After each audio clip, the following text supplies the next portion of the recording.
आप देख रहे हैं हॉरर ट्यूब प्रवीण के साथ। तो चलिए बढ़ते हैं आज की कहानी की ओर। समय जी बताते हैं कि हाल ही में उनकी मुलाकात एक बड़े ही पुराने दोस्त जगदीश से हुई, जो लॉन्ग रूट पर ट्रक चलाते हैं। बातों ही बातों में उन्होंने बताया कि उनके साथ एक डरावनी घटना पेश आई थी, जब उन्हें इंदौर से राजकोट सामान पहुंचाना था, जिसके लिए उन्होंने पहले गाड़ी लगाई। गाड़ी लोड होने के बाद वो लगभग रात को 11 बजे वहां से निकले।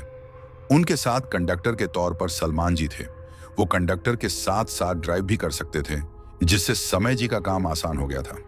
वहां से सलमान जी ने ही गाड़ी स्टार्ट की थी, मगर समय जी ने यह बोलते हुए स्टीयरिंग थाम ली कि यहां से मैं निकालता हूं, क्योंकि रास्ते के बारे में मुझे ज्यादा पता है, और फिर आगे हाईवे से तुम चला लेना। और फिर जब हम हाईवे पहुंचे तो मैंने सलमान जी को स्टीयरिंग व्हील थमा दिया और मैं आराम से बैठ गया।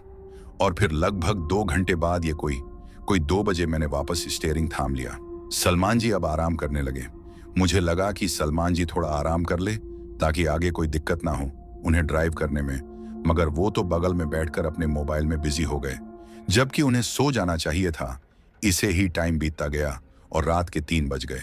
तभी मैं सलमान जी की ओर देखकर बोला, भाई साहब थोड़ा सो जाओ ताकि आगे ड्राइव कर पाऊं। मगर सलमान जी मुस्कुराते हुए बोले, जब थक जाओ तो बोलना। ये बोलकर सलमान जी वापस फोन में बिजी हो गए और मैं भी ड्राइव करता रहा कि तभी सलमान ने अपना फोन नीचे फेंकते हुए बोला, गाड़ी जल्दी भगाओ उस पर। मैंने पूछा, क्यों, क्या हुआ? इस पर सलमान बेहद घबराते हुए बोला, तुमने देखा नहीं पीछे क्या हुआ उस पर? मैंने आराम से कहा, नहीं तो क्या हुआ पीछे उस पर? सलमान चिल्लाते हुए बोला, अभी बताने का टाइम नहीं, गाड़ी भगाओ जल्दी, अगर जिंदा रहना है। तो यह सुनकर मैं भी घबरा गया था। मैं घबराते हुए बोला, गाड़ी की स्पीड बढ़ाने पर गाड़ी संभालना मुश्किल हो जाएगा, गाड़ी तो पहले से ही हाई स्पीड में है। मगर सलमान के बार बार कहने पर मैंने थोड़े और स्पीड बढ़ा दी। हमने अभी लगभग 5 किलोमीटर का सफर तय किया ही था कि सामने अचानक एक खून से लथपथ बॉडी आकर गिरी, जिसकी वजह से पूरा शीशा खूनम खून हो गया। और उसके साथ मुझे यह एहसास हुआ कि मामला बहुत गंभीर है।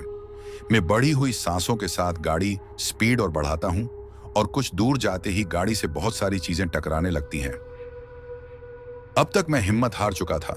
मैं रोते हुए सलमान से बोला, अब क्या होगा भाई? इस पर सलमान बोला, अभी तुम गाड़ी चलाते रहो और कुछ मत बोलो। मैंने अपना पूरा ध्यान गाड़ी चलाने पर लगा दिया, साथ ही गाड़ी की स्पीड मैक्सिमम पर थी। फिर एक जगह पर जाकर गाड़ी आराम से रुक गई, मानो किसने गाड़ी को पीछे से खींचकर रोका हो। मैंने बहुत कोशिश की गाड़ी स्टार्ट करने की, मगर गाड़ी चालू ही नहीं हुई। तभी सलमान ने मुझे शांत रहने को कहा और गाड़ी के बाहर देखने का इशारा किया। जब मैंने गाड़ी के बाहर देखा तो एक बड़ा ही भयंकर भूत गाड़ी की चारों तरफ चक्कर लगा रहा है, वो भी बड़ी ही स्पीड में। अब हमारे पास कोई रास्ता नहीं बचा था वहां से निकलने का। अब हम दोनों किसी चमत्कार के भरोसे थे। हम दोनों चुपचाप बिना हिले डुले गाड़ी में लगभग आधे घंटे तक बैठे रहे। फिर हमें ऐसा लगा कि अब बाहर कोई नहीं है। तभी सलमान ने मुझे गाड़ी चालू करने को कहा, और जैसे ही मैंने गाड़ी चालू की तो गाड़ी भी चालू हो गई।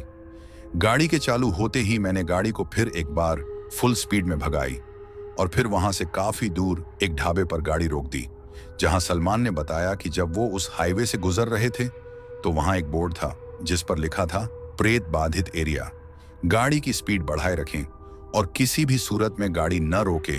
बोर्ड पार करते ही मेरी नजर बगल से आते उस भूत पर पड़ी, जिस वजह से मैंने तुरंत ही तुम्हें गाड़ी की स्पीड बढ़ाने को कहा। वही ढाबे पर थोड़े और पूछताछ से यह पता चला कि वहीं पर एक परिवार को कुछ गुंडों ने घेर लिया था और उनका सब कुछ लूट लिया, और साथ ही लेडीज के साथ गलत काम करने के बाद उन सब की बड़ी ही बेरहमी से हत्या कर दी। हालांकि उस वक्त वहां से गुजरते लोगों ने वो सब देखा, मगर किसी ने भी सामने आकर उनकी मदद नहीं की और न ही पीछे रहकर पुलिस वालों को खबर की, जिस वजह से उनकी भटकती आत्मा अब सभी के साथ बेरुखी से पेश आती है। तो दोस्तों, आज की कहानी में इतना ही। अगर कहानी आपको पसंद आई हो तो चैनल को सब्सक्राइब करें और वीडियो को लाइक और शेयर जरूर करें, और कमेंट में बताइए आगे कैसे कहानी लाऊं।